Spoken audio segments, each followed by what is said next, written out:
నమస్తే welcome to LG TV news ముందుగా headlines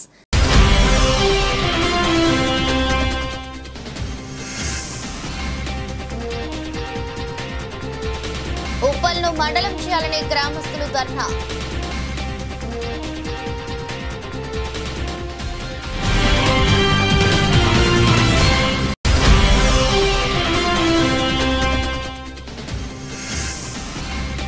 Warangal head post office కూడలిలో నరేంద్ర మోదీ చిత్రపటానికి పాలాభిషేకం చేసిన వరంగల్ జిల్లా అధ్యక్షుడు గంటా రవికుమార్.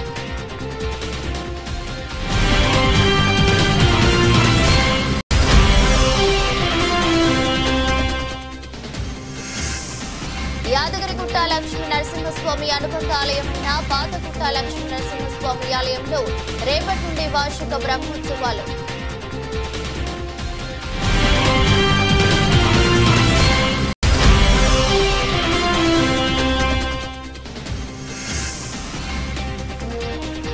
నారాయణపురం మండల కేంద్రంలో వేకప్ కాల్ చేసి విద్యార్థి ఇంటి డోర్ కొట్టి విద్యార్థిని నిద్రలేపిన యాదాద్రి భువనగిరి కలెక్టర్.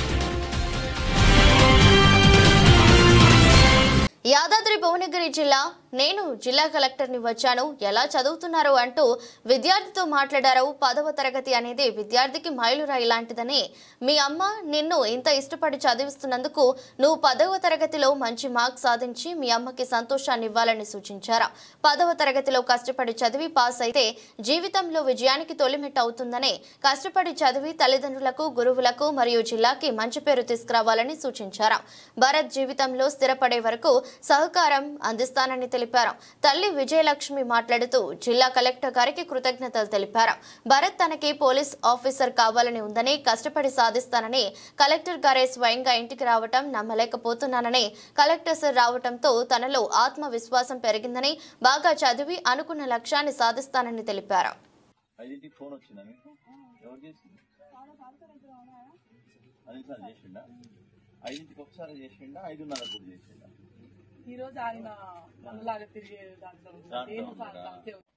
మరి పాస్ అవుతావు గ్యారంటీగా, ఏమి ప్రాబ్లం లేదు. కానీ మ్యాథ్స్ అస్సలు తీయలే కదా, మరి మ్యాథ్స్ టఫ్ సబ్జెక్ట్ ఇది.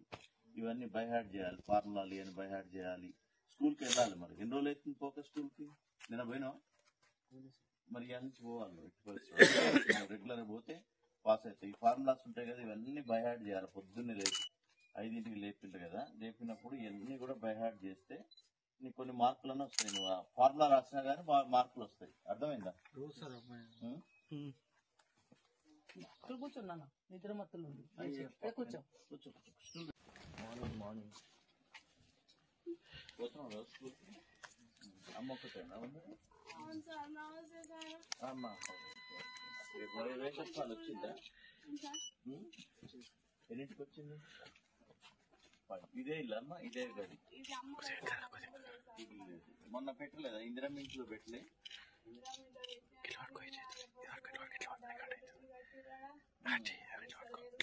దాంట్లో వెళ్ళిందా మీరు? ఆమె కూడా ఉందా? అమ్మ కూడా ఉందా? ఇది అమ్మది ఇల్లా? ఒకటే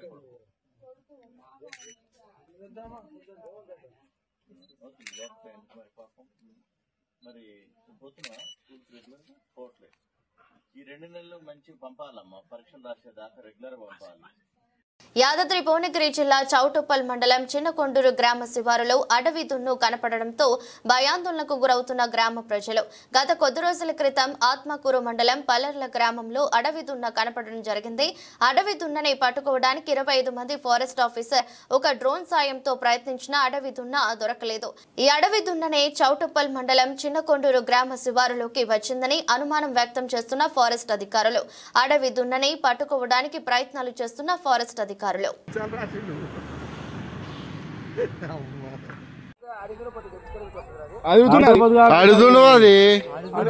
మన దున్నపోతుకు ఆడి దున్నకు అవపడదానే, దాని కొమ్ములు నొసట్ల, దాని ఎన్ను కూడా ఎట్లుంది, ఎన్ను వేరే కొడుక్క.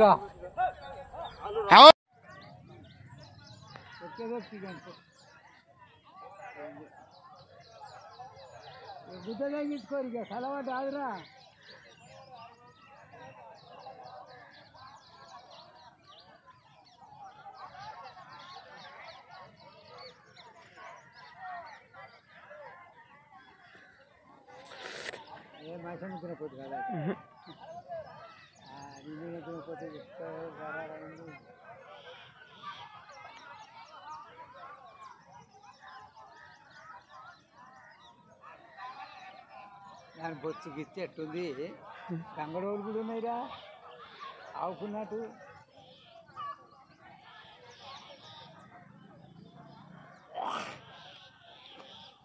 కుంటలో పడిపోయి నీళ్ళలో పడిపోరాకో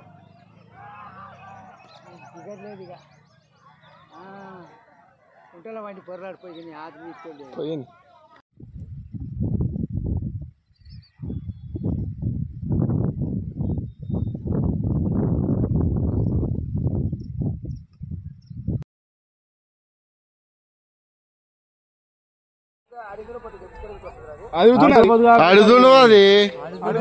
మన దున్నపోతుకు ఆడి దున్నకు అవ్వబడదానే దాని కొమ్ములు నొసట్ల దాని ఎన్ను కూడా ఎట్లుంది ఎన్ను వేరే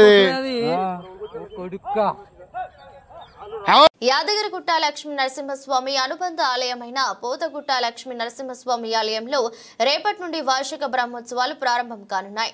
రేపు స్వస్తి వాచనంతో ప్రారంభమై 13వ తేదీన అష్టోత్తర శతఘట్టాభిషేకంతో బ్రహ్మోత్సవాలు ముగియనున్నాయి. 7వ తేదీ నుండి 9వ తేదీ వరకు వివిధ పూజలు నిర్వహించి 9వ తేదీన రాత్రి ఎదుర్కోలు, 10న రాత్రి తిరుకల్యాణ మహోత్సవం, 11న రాత్రి దివ్య విమాన రథోత్సవం నిర్వహించనున్నారు. బ్రహ్మోత్సవాలకు అన్ని ఏర్పాట్లు చేయించారు ఆలయ ఈవో భాస్కర్ రావు. ఆలయానికి రంగులు వేసి విద్యుత్ దీపాలంకరణతో సర్వాంగ సుందరంగా తీర్చిదిద్దారు. విద్యుత్ దీపాలంకరణం, తోరణాలు ఏర్పాటు చేశారు. కళ్యాణ మండపాన్ని సిద్ధం చేశారు. చలువ పందిళ్లు ఏర్పాటు చేశారు. స్వామివారి ఊరేగింపునకు వాహన సేవలను రెడీ చేశారు. బ్రహ్మోత్సవాల్లో సాంస్కృతిక కార్యక్రమాలు నిర్వహించనున్నారు.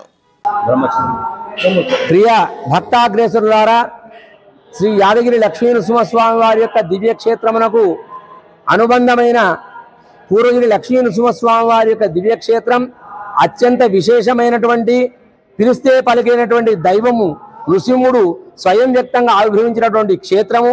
ఈ క్షేత్రంలో శ్రీ పాంచరాత్ర శాస్త్ర దివ్యాముక్తంగా పాంచానిక దీక్ష చేత వార్షిక బ్రహ్మోత్సవములు విశేషంగా నిర్వహించడం కొరకు అధికారులు అత్యంత వైభవంగా కైంకర్యాలు నిర్వహిస్తున్నారు. విద్యుత్ దీపాలంకరణ, ధార్మిక సాహిత్య సంగీత మహాసభలు, ఎంతో మంది వేద పారాయణికుల చేత ఈ యొక్క బ్రహ్మోత్సవాలు నిర్వహింపజేయాలని సంకల్పించినారు. ఈనాటి రేపటి నుండి స్వస్తి వాచనంతో ఈ కార్యక్రమాలు ప్రారంభించడం జరుగుతుంది. ఉదయం 10 గంటల నుండి స్వామివారి యొక్క సన్నిధిలో స్వస్తి వాచనం, రక్షాబంధనంతో, ఋత్వికరణతో ఈ యొక్క కార్యక్రమాలు ప్రారంభించి రేపు సాయంకాలం అంకురార్పణ, ముత్సంగ్రహణ మహోత్సవంతో ఈ కార్యక్రమం ప్రారంభమవుతుంది. మృత్తికే హనమే పాపం అన్నట్టుగా మృత్తికను తీసుకొచ్చేసి స్వామి యొక్క ఉత్సవ మంటపంలో అంకురారోపణ కార్యక్రమాన్ని నిర్వహించడం రేపు అత్యంత విశేషమైనటువంటిది. అలాగే తెల్లవారి ధ్వజారోహణ మహోత్సవం చేయడం జరుగుతుంది. ధ్వజపటాన్ని ఎగురవేసి గరుడాలు వాళ్ళ చేత ఈ యొక్క పూజా కార్యక్రమాన్ని, ధ్వజారోహణ కార్యక్రమం నిర్వహించడం జరుగుతుంది. ఈ ధ్వజారోహణలో పాల్గొన్నటువంటి భక్తులందరికీ కూడా ఆరోగ్యం కలుగుతుంది. సంతానం లేని వారికి సంతానము, కళ్యాణం అవుతుందని చెప్పేసి ప్రసిద్ధి చెందుతుంది. ఈ వైష్ణవ ఆలయాలలో ధ్వజారోహణం అత్యంత విశేషంగా నిర్వహించడం జరుగుతుంది. అలాగే స్వామికి 9వ తారీఖు నాడు స్వామి ఎదుర్కోలు మహోత్సవం కూడా విశేషంగా పాల్గొని స్వామి యొక్క కైంకర్యంలో ఎంతో మంది భక్తులు ఇక్కడ విచ్చేసి ఎదుర్కోలు మహోత్సవాన్ని సేవిస్తారు. 10వ తారీఖు నాడు ఈ కళ్యాణ మహోత్సవం అనేటువంటిది బ్రహ్మోత్సవాలలో అంతర్భాగమైనటువంటిది. ఈ కళ్యాణం కర్ణరాల పండుగగా దర్శించవచ్చును అనే విద్యుత్ దీపాలంకరణ చేత వైకుంఠమా అన్నట్టుగా ఈ యొక్క కళ్యాణ మంటపాన్ని తీర్చిదిద్ది ఎంతో మంది భక్తుల యొక్క సమూహంలో కళ్యాణ మహోత్సవం నిర్వహించడం జరుగుతుంది. తెల్లవారి 11వ తారీఖు నాడు రథోత్సవం. రథస్థం కేశవం దృష్ట్యా పునర్జన్మన విద్యతే అని వేదం చెప్తోంది. రథాంగంలో ఉన్నటువంటి లక్ష్మీనారసింహుని దర్శించినంత మాత్రంలోనే సమస్త పాపములు నశిస్తాయని చెప్పేసి చరిత్ర చెప్తోంది. ఈ యొక్క ఉత్సవాలలో ప్రతినిత్యం కూడా పండుగనే. ఈ యొక్క బ్రహ్మోత్సవాలలో అందరూ కూడా పాల్గొనాలి. పిల్లల దగ్గర నుంచి పెద్దవాళ్ళ దాకా పాల్గొంటేనే ఉత్సవం అవుతుంది. కాబట్టి ఈ బ్రహ్మోత్సవాలలో పాల్గొని పూర్వీకులు లక్ష్మీ నరసింహస్వామి వారి యొక్క పరిపూర్ణ అనుగ్రహాన్ని పొంది చక్రతీర్థం నాడు స్వామివారి యొక్క పాద పుష్కరిణి లోపల స్నానమాచరించి తరించుగాక. జై శ్రీమన్నారాయణ. లక్ష్మీ నృసింహ పరబ్రహ్మణే నమః. డాక్టర్ బిఆర్ అంబేద్కర్ కోనసీమ జిల్లా పి గన్నవరంలో కొబ్బరిలో కోకో అంతర్ పంటగా సాగు చేస్తూ కోనసీమ జిల్లాను కోకో హబ్ గా తీర్చిదిద్దాలని జిల్లా కలెక్టర్ ఆర్ మహేష్ కుమార్ రైతులకు సూచించారు. గురువారం మండల పరిధిలోని ముంగండ గ్రామంలో కండవల్లి నాగేశ్వరరావుకు చెందిన కొబ్బరి తోటలలో కోకో, అరటి, జామ, మిరియాలు తదితర అంతర పంటలు సాగు విధానాలను క్షేత్రస్థాయిలో ఆయన పరిశీలించారు. ఈ సందర్భంగా మాట్లాడుతూ రాష్ట్ర ముఖ్యమంత్రి నారా చంద్రబాబు నాయుడు కోకో ఉత్పత్తులకు మార్కెటింగ్ డిమాండ్ తో పాటుగా మంచి గిట్టుబాటు ధరలు లభిస్తున్నాయని, ఆ దిశగా రైతాంగం కోనసీమ ప్రాంతంలో అంతర పంట సాగు ద్వారా కోకోను అభివృద్ధి చేయాలని సూచించడం జరిగిందన్నారు. దీనిలో భాగంగానే క్షేత్రస్థాయిలో కోకో సాగు అంశాలపై విశ్లేషించి సాగు విస్తీర్ణాన్ని అభివృద్ధి చేసే దిశగా అధ్యయనం చేయడానికి రావడం జరిగిందన్నారు. కోకో కాయలను ఆయన పరిశీలించి ప్రాసెసింగ్ విధి విధానాలను, చాక్లెట్ తయారీ అంశాలను అభ్యుదయ రైతులను అడిగి తెలుసుకున్నారు. కార్యక్రమంలో జిల్లా ఉద్యాన అధికారి బివి రమణ, తహసీల్దార్ పి శ్రీ పల్లవి, ఉద్యాన అధికారి దిలీప్, కండబిల్లి నాగేశ్వరరావు, రైతులు కిరణ్ తదితరులు పాల్గొన్నారు. అదే కోకో సార్, దానికి షుగర్ యాడ్ చేసి మీరు చాక్లెట్ తయారు చేసి not a difficult process sir. క్లీన్కి పర్మిషన్ ఉంటే ఎవరైనా చేసుకోవచ్చు. దీని తర్వాత నెక్స్ట్ ఫైన్ దీన్ని ఫర్మన్ చేశారు, ట్రై చేశారు. నెక్స్ట్ దీన్ని ఎన్ని డేస్ ట్రై చేస్తారు?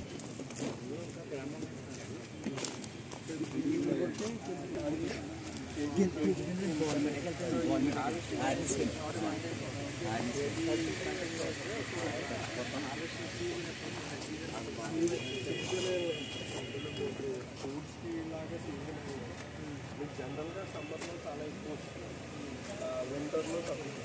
At the same time driving కూడా ప్రాసెస్ కూడా తక్కువ. ఇప్పుడు మీకు అంత ఈజీగా డ్రై అవ్వదండి, లోపల మీకు ఫంగస్ ఇవన్నీ ఫామ్ అవుతుంది. కులగణన ఎస్సీ వర్గీకరణ అమలు చేస్తున్నట్టు సీఎం రేవంత్ రెడ్డి ప్రకటించడంతో వనపర్తి జిల్లా పెద్దమందడి మండల కాంగ్రెస్ నాయకులు హర్షం వ్యక్తం చేశారు. మండల అధ్యక్షుడు పెంటన్న ఆధ్వర్యంలో ఏర్పాటు చేసిన మీడియా సమావేశంలో నాయకులు మాట్లాడుతూ కాంగ్రెస్ పార్టీ ఎన్నికల హామీ ఇచ్చిన మేరకు కులగణని ఎస్సీ వర్గీకరణ నిర్ణయం తీసుకోవడం అభినందనీయమన్నారు. రాహుల్ గాంధీ సూచన మేరకు కులగణన పూర్తి చేయడం జరిగిందని, ఒకే రోజు కులగణన ఎస్సీ వర్గీకరణకు ఆమోదు తెలపడం రాష్ట్ర చరిత్రలో చారిత్రాత్మక ఘట్టమని తెలిపారు. చరిత్రలో ఏ ప్రభుత్వం చేయని విధంగా కులగణన ఎస్సీ వర్గీకరణ చేసిన చరిత్ర కాంగ్రెస్ పార్టీదని అన్నారు. కార్యక్రమంలో మాజీ జడ్పీటీసీ వెంకటస్వామి, మండల అధ్యక్షుడు పెంటన్న యాదవ్, సింగిల్ విండో అధ్యక్షులు విష్ణువర్ధన్ రెడ్డి, జిల్లా ఎస్సీసెల్ కార్యదర్శి గట్టు మన్నెం, మాజీ సర్పంచ్ శ్రీనివాసులు, కొండ రవీంద్రారెడ్డి, సూర్య రవి, రాధాకృష్ణ, రాఘవేంద్ర, నరేష్, ప్రవీణ్ రెడ్డి, వాజిద్, పుల్లన్న, ప్రభాకర్ తదితరులు పాల్గొన్నారు. గౌరవ ముఖ్యమంత్రి గారు రేవంత్ రెడ్డి గారు మరియు పిసిసి కాంగ్రెస్ పార్టీ తరఫున మహేష్ కుమార్ గౌడ్, మిగతా sub committee, cabinet sub committee Uttam Kumar Reddy, మిగతా మెంబర్స్ అందరూ కలిసి మంచి హృదయంతో చేసిన ఈ కులగణన మంచి ప్రోగ్రాం చేసిండ్రు. దాంట్లో 1-2 లొసుగులు ఉంటే ఉండొచ్చు, కానీ మిగతా అది కూడా కాంగ్రెస్ పార్టీ రాష్ట్రంలో అధికారులు వచ్చిన తర్వాత మరి అయితే గౌరవ ముఖ్యమంత్రి రేవంత్ రెడ్డి గారు, మరి అదేవిధంగా రాష్ట్ర పిసిసి అధ్యక్షుడు మహేష్ కుమార్ గౌడ్ గారు మరి మొన్న 4వ తారీఖు నాడు ఏదైతే బీసీ కుల జనగణన మరి అసెంబ్లీలో బిల్ పెట్టడం, మరి ఆ గతంలో దాదాపుగా 1931 సంవత్సరంలో జనాభా లెక్కలు తీసి ఉండ్రి. స్వాతంత్రం వచ్చి 75 సంవత్సరాలు అవుతున్నప్పటికీ కూడా ఈ బీసీ యొక్క కులగణన చేయక అవసరం ఉంది. ఆ విధంగా మనం ముందుకు పోవాల్సిన తెలియజేస్తూ మరి ఇవన్నీ కూడా కార్యక్రమాలు మాకు బీసీ వర్గానికి కానీ ఎస్సీ వర్గానికి ఈ దేశ ప్రపంచంలో హర్షించదగ్గ విధంగా ఏదైతే ఏబీసీ వర్గీకరణతో పాటు బీసీ కులగణన చేసేందుకు గౌరవ ముఖ్యమంత్రి గారికి ప్రత్యేకమైన ధన్యవాదాలు. ఈ మండల ప్రజల తరఫున, కాంగ్రెస్ పార్టీ తరఫున, బీసీల తరఫున, ఎస్సీల తరఫున, అన్ని సామాజిక వర్గాల తరఫున కూడా ముఖ్యమంత్రి గారు ధన్యవాదాలు తెలియజేస్తున్నాం. ముఖ్యమంత్రితో పాటు ఏదైతే మంత్రివర్గం ఉందో మంత్రివర్గం అందరూ కూడా, ఎందుకంటే ముఖ్యమంత్రి గారు ఒక్కరూ కాదు, మంత్రివర్గ సహచార మంత్రివర్గం కూడా సపోర్ట్ చేయాల్సిన అవసరం ఉంది. కాబట్టి ప్రతి మంత్రివర్గంలో ఉన్నట్టు ప్రతి ఒక్క సభ్యులు కూడా, ప్రతి ఒక్క మంత్రి కూడా ఈ యొక్క కులగణన కానీ ఎస్సీ వర్గానికి మద్దతు ఇచ్చారు. కాబట్టి వారు కూడా ప్రత్యేకంగా ధన్యవాదాలు తెలియజేస్తున్నాం. అదేవిధంగా ఎస్సీలకు సంబంధించిన విషయంలో కూడా మరి నిర్ణయం ఆ రోజు జోడో యాత్రలో మన యొక్క రాహుల్ గాంధీ గారు ఇచ్చిన మాట ప్రకారంగా ఈయన మనకు బీసీ గణన చేసి ముస్లింలకు 10%, 46% బీసీలు కలిపి మొత్తం 56.33%గా విభజించి రాజకీయంగా కూడా రేపు వచ్చేటటువంటి స్థానిక ఎన్నికల్లో కూడా 42% రిజర్వేషన్ కల్పిస్తానని అసెంబ్లీలో ఘాటుగా చెప్పినటువంటి మన ముఖ్యమంత్రి వరంగల్ జిల్లా దేశంలో అన్ని వర్గాల ప్రజలకు న్యాయం జరిగే విధంగా కేంద్రం బడ్జెట్ను పెట్టినందుకు కృతజ్ఞతలు తెలుపుతూ వరంగల్ హెడ్ పోస్ట్ ఆఫీస్ కూడలిలో నరేంద్ర మోదీ చిత్రపటానికి పాలాభిషేకం చేసిన వరంగల్ జిల్లా అధ్యక్షుడు గంటా రవికుమార్ ఈ సందర్భంగా మాట్లాడుతూ ప్రధాని నరేంద్ర మోదీ నేతృత్వంలో కేంద్ర ఆర్థిక శాఖ మంత్రి నిర్మలా సీతారామన్ ప్రవేశపెట్టిన 2025-26 బడ్జెట్ను తెలంగాణ రాష్ట్రంలో కాంగ్రెస్ నాయకులు దేశ బడ్జెట్ పైన, ఆర్థిక లెక్కింపులపైన అవగాహన లేక తెలంగాణ రాష్ట్రానికి అన్యాయం చేశారంటూ నిరసనలు తెలపడం సిగ్గుచేటని అన్నారు.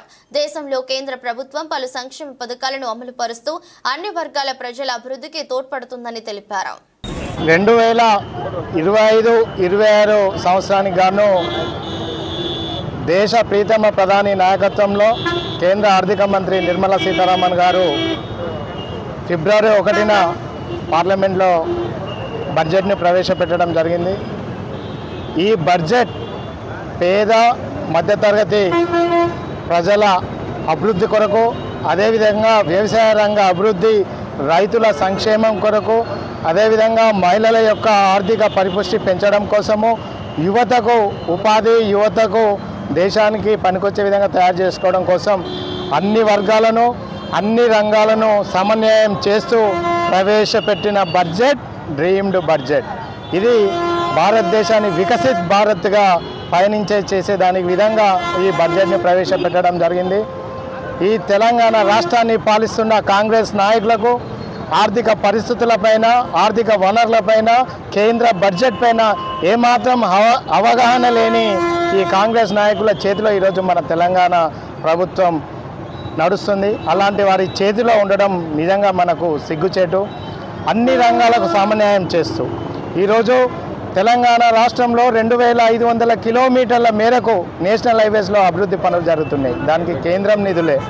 అదేవిధంగా తెలంగాణ రాష్ట్రంలో సికింద్రాబాద్ అనుకోవచ్చు, railway station, Cherlapalli railway station అనుకోవచ్చు, వీటితో పాటు మన కాజీపేట, వరంగల్ రైల్వే స్టేషన్, ఇట్లా 40 రైల్వే స్టేషన్ల ఆధునిక పనులు కేంద్ర బడ్జెట్తోనే జరుగుతున్నాయి. అదేవిధంగా ములుగు జిల్లాకు సంబంధించి సమ్మక్క సారలమ్మ గిరిజన విశ్వవిద్యాలయ అభివృద్ధికి కేటాయించిన నిధులు కావచ్చు, అదేవిధంగా నిజామాబాద్ జిల్లాలో పసుపు బోటుకే కావచ్చు, అదేవిధంగా ఉడాన్ స్కీమ్ ద్వారా మామ్నూర్ ఎయిర్పోర్ట్లో, అదేవిధంగా కొత్తగూడెం గ్రీన్ఫీల్డ్ ఎయిర్పోర్ట్ అభివృద్ధి కోసం కావచ్చు కేంద్ర బడ్జెట్ ఉన్నాయి. అదేవిధంగా యువతకి స్టార్టప్ కంపెనీస్ కోసం 10,000 కోట్లు స్టార్టప్ కోసం నిధులు కేటాయించడం జరిగింది. దాంట్లో తెలంగాణ యువత స్టార్టప్ కంపెనీల అభివృద్ధి కోసం పనిచేస్తాయి. అదేవిధంగా వైద్య రంగం దాదాపు మనకి ఈరోజు ప్రతి 1000 మందిలో 1-2 క్యాన్సర్ బారిన పడుతున్నారు. క్యాన్సర్కి సంబంధించిన మందులలో 36 మెడిసిన్స్కి, 36 రకాల ఔషధాలకి ఈరోజు ఎలాంటి ట్యాక్సెస్ లేకుండా పేదవాడికి కూడా క్యాన్సర్ వైద్యం అనేది తక్కువ రూపాయలతో అయ్యే విధంగా చేయడం జరిగింది. దాంతోపాటు విద్యా వ్యవస్థ, ప్రభుత్వ విద్యా వ్యవస్థ పటిష్టం చేయడం కోసం Atal labs, Atal tinkering labs అని చెప్పేసి వాటి అభివృద్ధికి, అదేవిధంగా దేశంలోని ఎంఎస్ఎంఈ రంగం యొక్క అభివృద్ధి కోసం కావచ్చు, అన్ని రంగాల కోసము బడ్జెట్లో నిధులు కేటాయించడం జరిగింది. అసలు బడ్జెట్ని చదవకుండా ఈ కాంగ్రెస్ నాయకులు ప్రభుత్వంపై ఏదో ఒకటి మాట్లాడాలనే విధంగా మాట్లాడుతున్నారు తప్ప ఏ మాత్రం విషయ పరిజ్ఞానం లేని కాంగ్రెస్ నాయకులు ఈరోజు వరంగల్ జిల్లా మంత్రివర్యులు కావచ్చు, స్థానిక ఎమ్మెల్సీ బసవరాజ్ సారయ్య గారు కావచ్చు, వీళ్ళందరూ కూడా విషయ పరిజ్ఞానం పెంచుకొని మాట్లాడవలసిందిగా కోరుకుంటున్నారు. హనుమకొండ జిల్లా కమలాపూర్ మండలం ఉప్పల్ మేజర్ గ్రామ పంచాయతీని మండలం చేయాలని హుజూరాబాద్ వరకాల ప్రధాన రహదారిపై గ్రామస్తులు ధర్నా రాస్తారోకో చేశారు. ఈ సందర్భంగా గ్రామస్తులు నినాదాలు చేస్తూ మా గ్రామానికి రైల్వే స్టేషన్, బస్ స్టాండ్, ప్రభుత్వ ఆసుపత్రితో పాటు అన్ని సౌకర్యాలు ఉన్నాయన్నారు.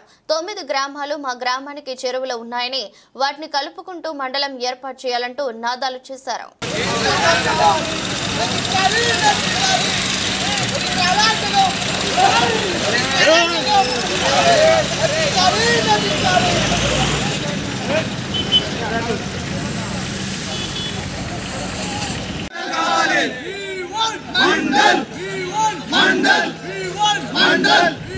మండల్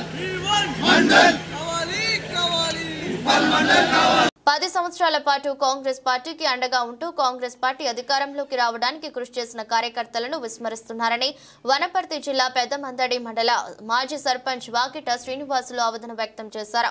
వనపర్తి నియోజకవర్గంలో ఎమ్మెల్యే మేఘారెడ్డి, రాష్ట్ర ప్రణాళిక సంఘం ఉపాధ్యక్షులు చిన్నారెడ్డి, రాష్ట్ర క్రీడా ప్రాధికారిక సంస్థ చైర్మన్ శివసేనారెడ్డి ముగ్గురు 3 వర్గాలుగా పనిచేస్తున్నారని, ఇదే విధంగా కొనసాగితే స్థానిక సంస్థల ఎన్నికల్లో కాంగ్రెస్ పార్టీ గెలవడం కష్టమని, ముగ్గురు కలిసి కార్యకర్తలను కలుపుకొని పనిచేస్తే స్థానిక సంస్థల ఎన్నికల్లో కాంగ్రెస్ పార్టీ విజయం సాధిస్తుందని చెప్పారు. లేని పక్షంలో బీఆర్ఎస్ పార్టీకి అవకాశం ఇచ్చినట్టుగా ఉంటుందని ఆయన తెలిపారు. రేవంత్ రెడ్డి గారు, మహేష్ కుమార్ గౌడ్ గారు పిసిసి అధ్యక్షులు స్టేట్ మన బీసీ వర్గానికి 42% ఇచ్చి మన బీసీ వర్గాలను ముందుకు తీసుకొస్తూ ఒక జీవోను పాస్ చేసినందుకు ప్రత్యేక ధన్యవాదాలు. ముఖ్యంగా ఈరోజు కులగణన చేసిండు, మంచిదే. రేపు గ్రామ పంచాయతీ ఎన్నికలు వస్తున్నాయి. ఈ గ్రామ పంచాయతీ ఎన్నికల ఈ కాన్స్టిట్యూషన్లో కాంగ్రెస్ పార్టీ సర్పంచులు కానీ, ఎంపీటీసీలు కానీ, జెడ్పీటీసీలు కానీ మొత్తం మనమే గెలుచుకోవాలని కాంగ్రెస్ పార్టీ ఉరురు ఊగుతుంది. కానీ ఇప్పుడు మన కాన్స్టిట్యూషన్కు ఒక ఎమ్మెల్యే గారు, ఒక రాష్ట్ర ప్రణాళిక అధ్యక్షుడు, ఒక క్రీడాకార చైర్మన్ 3 పదవులు వచ్చినాయి. ఎలా వచ్చినాయి? 2014 నుండి 10 సంవత్సరాలు కాంగ్రెస్ పార్టీ లేని సమయంలో ప్రతి గ్రామానికి తిరిగి, ప్రతి మీటింగ్కి తిరిగి, ఢిల్లీ నుండి పాదయాత్రలు చేసి ఈ గవర్నమెంట్ రావడానికి ఆర్నిశలు కృషి చేసిన వాళ్లకు గుర్తింపు లేకుండా అయిపోయింది. ముఖ్యంగా గ్రామ పంచాయతీ ఎన్నికల్లో మన కాంగ్రెస్ పార్టీ గెలవాలంటే మొదట ముగ్గురు కలవాలి. శివసేనారెడ్డి గారు ఎలా వచ్చింది పోస్ట్, చిన్నారెడ్డి గారు ఎలా వచ్చింది పోస్టు, ఎమ్మెల్యే మేఘారెడ్డి గారికి ఎలా వచ్చింది పోస్టు, కార్యకర్తలు ఇల్లు తిరిగి గవర్నమెంట్ వరంగల్ డిక్లరేషన్, రైతులకు ఇలా చేయాలి, మహిళలకు ఇలా చేయాలి, ప్రతి ఇంటికి తిరిగి మోటివేషన్ చేసి ఇవాళ గవర్నమెంట్ తెప్పించినాం. కార్యకర్తలు ఇవాళ ముగ్గురు ఎటుపోయిండ్రు, ఇవాళ కార్యకర్తలు ఎటుపోయిండ్రు. వాళ్ళు గిట్లా ముగ్గురు కలవకపోతే ఈ గ్రామ పంచాయతీ ఎన్నికలు ఎలా అవుతావో మనకే తెలియదు. దాన్ని అలుసుగా తీసుకొని టీఆర్ఎస్ చాలా చాలా సీరియస్గా ఉంది. ఈ ముగ్గురుగానే కలవకపోతే కాంగ్రెస్ పార్టీ చాలా ఇబ్బంది పాలవుతుంది. కాబట్టి ఈరోజు గ్రామ పంచాయతీలో మొత్తం సీట్లు రావాలంటే పెద్ద నాయకులు ఒకటే తాటి మీద నిలబడి ఊరూరున 2 వర్గాలను, 3 వర్గాలను ఏక తాటిపై నిలబెట్టి చేస్తే బంపర్ మెజార్టీతోనే గెలుస్తారు కాంగ్రెస్ పార్టీ. వీళ్ళు గాన కలవకపోతే చాలా ఇబ్బంది అవుతుంది. సభాముఖంగా మీకు తెలియజేస్తున్నా, రేపు గ్రామ పంచాయతీ ఎన్నికల్లో చాలా లాస్ కావాల్సి వస్తుంది. అందరికీ ధన్యవాదాలు. అమీర్పేట్ డివిజన్ కాంగ్రెస్ కార్యాలయంలో అమీర్పేట్ డివిజన్ అధ్యక్షుడు ఎస్ఎస్ రావు ఆధ్వర్యంలో డివిజన్ వైస్ ప్రెసిడెంట్ నరేష్ జన్మదిన వేడుకలు. డివిజన్ ప్రెసిడెంట్ ఎస్ఎస్ రావు, కాంగ్రెస్ సీనియర్ నాయకులు ఎస్ఎస్ రెడ్డి, జింకల కృష్ణ యాదవ్, నవీన్ రాజ్, గోదాసు నవీన్, సాయి గౌడ్, గోవింద్ రాజ్, పద్మావతి, అండాలు మహేష్, గుప్తా, సత్యనారాయణ యాదవ్ తదితరులు పాల్గొన్నారు.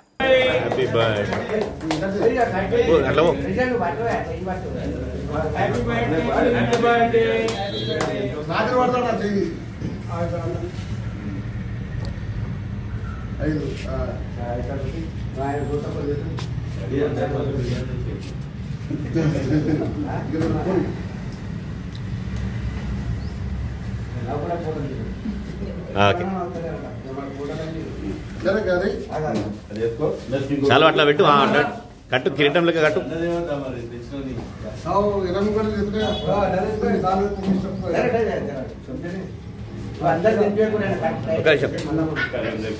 వీడియో ఆఫ్ చేయాలా? పెద్దమందడి మండల సాగర సంఘం నూతన అధ్యక్షులుగా సూరం ప్రభాకర్ ఏకగ్రీవంగా ఎన్నికైన సందర్భంగా పెద్దమందడి మండల కాంగ్రెస్ నాయకులు శాలువతో ఘనంగా సన్మానించారు.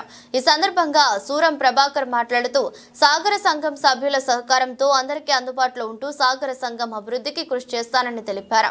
సాగర సంఘం అధ్యక్షులుగా ఏకగ్రీవంగా ఎన్నుకున్నందుకు సభ్యులకు ప్రత్యేక కృతజ్ఞతలు తెలిపారు. కార్యక్రమంలో మండల అధ్యక్షుడు పెంటన్న యాదవ్, సింగిల్ విండో అధ్యక్షులు విష్ణువర్ధన్ రెడ్డి, మాజీ జెడ్పీటీసీ వెంకటస్వామి, గట్టు మన్యం, ప్రవీణ్ కుమార్ రెడ్డి, సూర్య రవి, రాధాకృష్ణ, నరేష్, కొండ రవీంద్రారెడ్డి, రాఘవేందర్, సాగర సంఘం సభ్యులు తదితరులు పాల్గొన్నారు. ఆయన కూడా కాంగ్రెస్ ప్రభాకర్. ఓకే,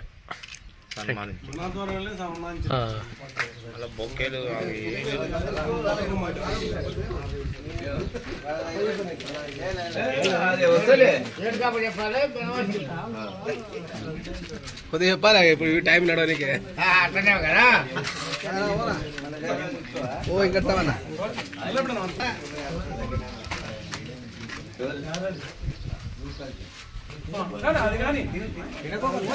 వార్తలు ముగించే ముందు మరోసారి headlines.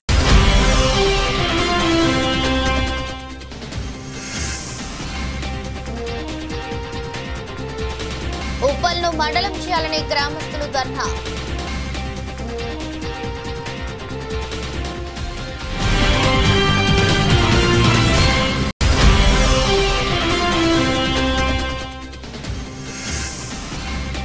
Warangal head post office కూడలిలో నరేంద్ర మోదీ చిత్రపటానికి పాలాభిషేకం చేసిన వరంగల్ జిల్లా అధ్యక్షుడు గంటా రవికుమార్.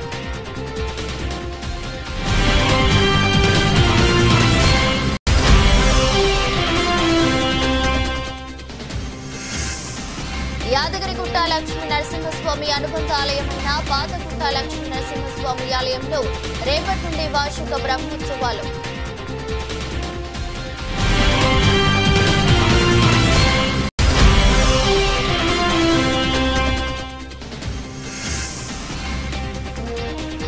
నారాయణపురం మండల కేంద్రంలో వేకప్ కాల్ చేసి విద్యార్థి ఇంటి డోర్ కొట్టి విద్యార్థిని నిద్రలేపిన యాదాద్రి భువనగిరి కలెక్టర్. ఎదురొస్ట్ బులెటిన్ మరో బులెటిన్లో మళ్ళీ కలుద్దాం. అంతవరకు సెలవు, నమస్కారం.